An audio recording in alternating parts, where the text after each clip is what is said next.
Assalamualaikum warahmatullahi wabarakatuh. Perkenalkan, nama saya Nurjana dengan NIM 210608501005 angkatan 2021, program studi pendidikan antropologi, Fakultas Ilmu Sosial dan Hukum. Di sini saya akan memaparkan hasil review saya tentang materi mentalitas. Yang pertama, apakah mentalitas pembangunan? Mentalitas pembangunan adalah suatu usaha mengadaptasi teknologi yang memerlukan suatu mentalitas yang menilai tinggi hasrat bereksplorasi, tetapi juga mutu dan ketelitian menjelaskan bahwa model dari masyarakat yang sekarang sudah maju tak mungkin dapat kita contoh begitu saja, karena memang sukar untuk mengejar suatu hal yang sudah terlampau jauh di depan. Bahkan model masyarakat Jepang pun tidak dapat kita tiru karena lingkungan alam, komposisi penduduk negara, struktur masyarakat, aneka warna kebudayaan, sistem nilai budaya dan agama-agama di negara kita memang berbeda dengan Jepang. Walaupun kita belum mempunyai bayangan mengenai bentuk masyarakat apa yang sebenarnya ingin kita capai bersama, tetapi jelas bahwa kita harus berusaha untuk menjadi lebih makmur dari sekarang, bahwa kita harus untuk lebih menyempurnakan demokrasi kita, dan bahwa kita harus berusaha untuk menghasilkan karya yang lebih dapat kita banggakan. Suatu nilai budaya yang perlu dimiliki oleh banyak manusia Indonesia dari semua lapisan masyarakat adalah nilai budaya yang berorientasi ke masa depan. Dan nilai budaya semacam itu akan mendorong manusia untuk melihat dan merencanakan masa depannya dengan lebih saksama dan teliti. Dan oleh karena itu akan memaksa manusia untuk hidup berhati-hati dan untuk berhemat. Suatu mentalitas yang bernilai tinggi, mutu, dan ketelitian itu sebenarnya memerlukan suatu orientasi nilai budaya yang menilai tinggi hasil dari karya manusia. Sasaran orientasi dari karya seharusnya berupa harta untuk dikonsumsi, hasil berupa kedudukan sosial yang menambah gengsi. Akhirnya, nilai yang terlampau berorientasi ke arah atasan akan juga mematikan rasa tanggung jawab sendiri, tetapi akan membiarkan rasa yang condong untuk selalu melemparkan tanggung jawab ke atas, atau kalau tidak bisa untuk selalu membagi rata tanggung jawab itu dengan orang lain, sehingga rasa tanggung jawab sendiri itu menjadi sekecil mungkin. Yang kedua, apakah kelemahan mentalitas kita untuk pembangunan? Dalam hal membicarakan kelemahan-kelemahan dalam mentalitas kita untuk membangun, perlu dibedakan antara dua hal. Yang pertama, konsepsi-konsepsi, pandangan-pandangan, dan sikap mental terhadap lingkungan kita yang sudah lama menghadap dalam alam pikiran kita karena terpengaruh atau bersumber kepada sistem nilai budaya kita sejak beberapa generasi yang lalu.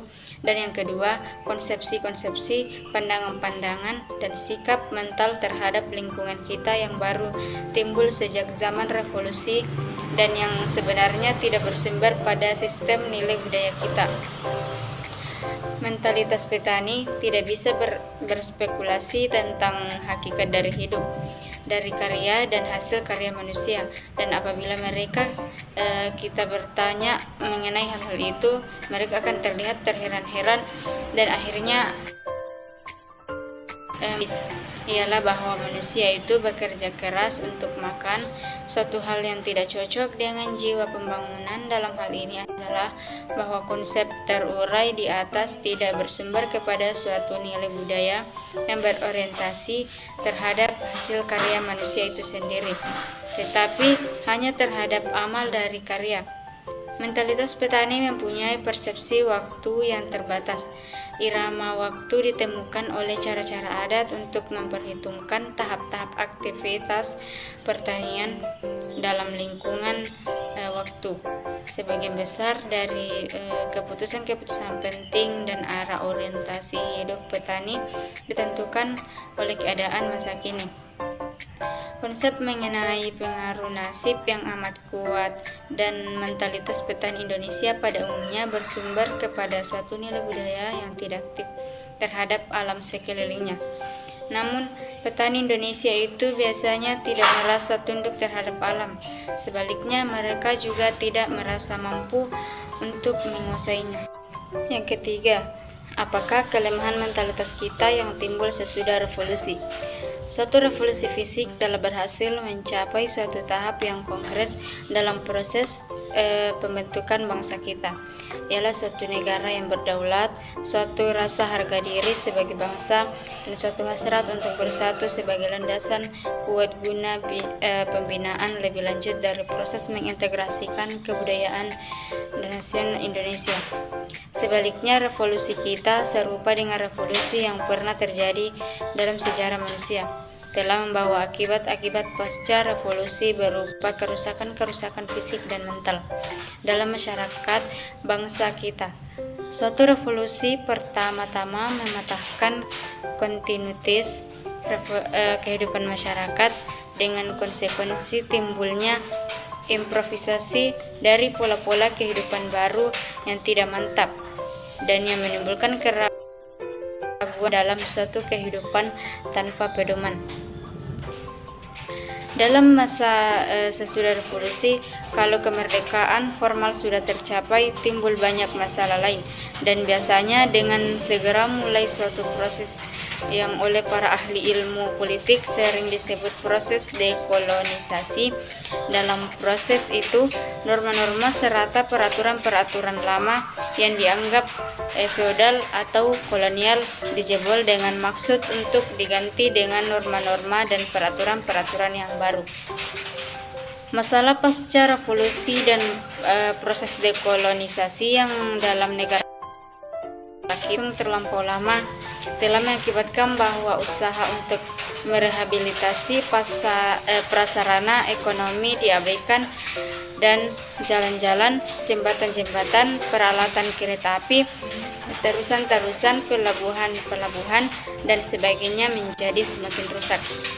Adapun bagaimana keberontakan ekonomi tersebut berjalan sejajar dengan kemunduran-kemunduran dalam sektor kehidupan sosial budaya yang lain, seperti krisis otoritas, kemacetan administrasi, dan korupsi menyeluruh, sudah kita alami semuanya, dan karena itu tak perlu diperinci lebih lanjut di sini. Demikian materi dari saya, semoga bisa bermanfaat. Sekian, assalamualaikum warahmatullahi wabarakatuh.